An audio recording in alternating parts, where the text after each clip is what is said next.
तो डैडी कितना कुछ बनना चाहते हैं ना। कभी नाइट वॉचमैन बनना चाहते हैं, कभी पायलट बनना चाहते हैं, कभी आइसक्रीम मैन बनना चाहते हैं, कभी शंटर बनना चाहते हैं। फिर हमने देखा लास्ट में क्या, डॉग बनना चाहते हैं। आगे देखते हैं कि फाइनली उनके साथ होता क्या है और फाइनली वो बनते क्या है। और हमें ये भी याद है ना कि डॉग बनते बनते एक एल्डरली लेडी को जो है उन्होंने काटने की भी कोशिश की थी, isn't it? So let's see what happens next.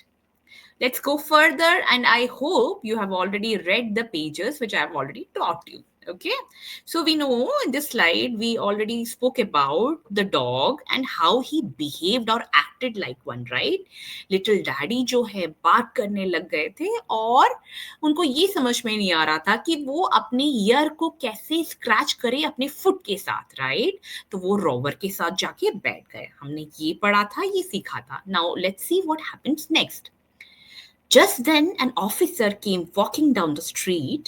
He stopped and looked at Daddy. He watched him for a while and then he asked, "What are you doing?" तभी एक ऑफिसर जो है स्ट्रीट के वहां से आए, वो रुक गए और उन्होंने देखा कि डैडी ये बच्चा कर क्या रहा है। वो रुके और कुछ देर तक उससे जो है देखने लगे and he asked, "what are you doing?" तो लिटिल डैडी ने क्या बोला, "I want to be a dog", कि मैं एक डॉग बनना चाहता हूँ। "Don't you want to remain human", क्या तुम्हें एक ह्यूमन, एक आदमी नहीं रहना? ठीक है।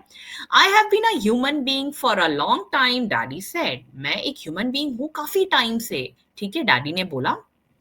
"What sort of a human being are you if you can't even be a dog? Is that what a human being is like?" तो उन्होंने पूछा, जो ऑफिसर थे उन्होंने पूछा कि कैसे ह्यूमन बीइंग हो तुम? अगर एक डॉग भी तुम बन नहीं सकते तो कैसे ह्यूमन बीइंग हो? तो डैडी ने बोला, "well what is he like", कैसे होते हैं ह्यूमन बीइंग? तो ऑफिसर ने क्या बोला, "you think about it yourself", तुम खुद ही सोचो। और वो चले गए। Okay, now what happens? He wasn't laughing and didn't even smile, but little daddy suddenly felt much ashamed of himself. ना वो हंसे, ना उनको कुछ समझ में आया और वो बस चल दिए। अब लिटिल डैडी को एकदम से ना कुछ शर्मिंदगी सी महसूस हुई और वो सोचने लगे। He thought and the more he thought, the more he ashamed he was of himself. अब जितना ज़्यादा उन्होंने सोचा इस बारे में, वो उतना ज़्यादा ही अपने आप पे शर्मिंदगी महसूस करने लगे। The officer had not explained anything to him, but he suddenly understood that he couldn't change his mind every day. देखो, ऑफिसर ने बस इतना बोला था, ठीक है, 2-3 चीज़ें बोली थी, उससे ज़्यादा उन्होंने कुछ समझाया नहीं था। लेकिन अब उन्हें कुछ चीज़ें समझ में आने लगी और वो ये समझ गए कि हर दिन वो अपना माइंड चेंज नहीं कर सकते। And what was most important, he realized that he was too small to know what he wanted to be. The next time he was asked the same question, he remembered the officer and said, अब उन्हें समझ में आने लगा कि वो बहुत ही छोटे हैं इन सब चीज़ों को डिसाइड करने के लिए। तो अगली बार कोई भी उनसे पूछता था कि तुम क्या बनना चाहते हो? तो वो क्या बोलते थे? I want to be a human being, मैं एक ह्यूमन बीइंग बनना चाहता हूँ। वाओ! अब देखो, डैडी का माइंड तो बिल्कुल ही चेंज हो गया। नो वन लाफ्ड, अब इस बार कोई नहीं हँसा उन पे। And little daddy understood that this was the best answer of all. अब डैडी को भी समझ में आने लग गया कि ये बेस्ट आंसर था। He still thinks so.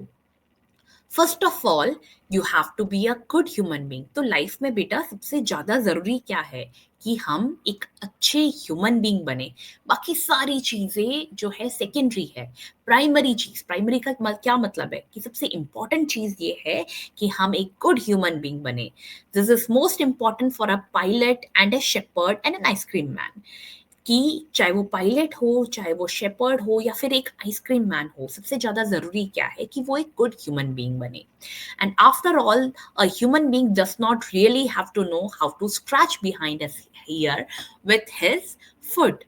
तो एक जो है, एक अच्छे ह्यूमन बीइंग को ज़रूरी नहीं है ये जानना कि कैसे अपना कान जो है अपने पैरों से खुजलाना है। Okay, I hope you understood the chapter really well. एक लेसन जो हमने सीखा है इस चैप्टर से वो ये सीखा है कि हम किसी भी प्रोफेशन में हो, चाहे आप टीचर हो, चाहे आप इंजीनियर हो, चाहे आप डॉक्टर हो, चाहे आप पायलट हो, चाहे आप आइसक्रीम मैन हो, चाहे आप नाइट वॉचमैन हो, सबसे इम्पोर्टेंट क्या होता है? एक अच्छे ह्यूमन बीइंग बनना सबसे ज़्यादा इम्पोर्टेंट होता है। अगर आप किसी भी प्रोफ़ेशन में हो और एक अच्छे केयरिंग इंसान नहीं है, तो उसका कोई फ़ायदा नहीं बेटा, है ना? फ़ायदा तब है जब आप हेल्पफुल बने, जब आप किसी के लिए केयरिंग बने। आप किसी भी प्रोफ़ेशन में हो, इम्पोर्टेंट क्या है कि एक अच्छे ह्यूमन बीइंग बने। और उस तरीके से काम करे जिससे कि सब जो है आपसे खुश रहे और सोसाइटी का भला हो, फैमिली का भला हो, आप और आपके देश का भला हो। And that is what you should be. Okay, so I hope you all understood the chapter really well. So have a great day, go through the entire chapter and let me know in the comment section whether you have any doubt regarding the chapter. So further question answer और worksheet जो है आने वाले videos में हम करेंगे। Will be discussing each and every question very clearly and very nicely. And have a great day.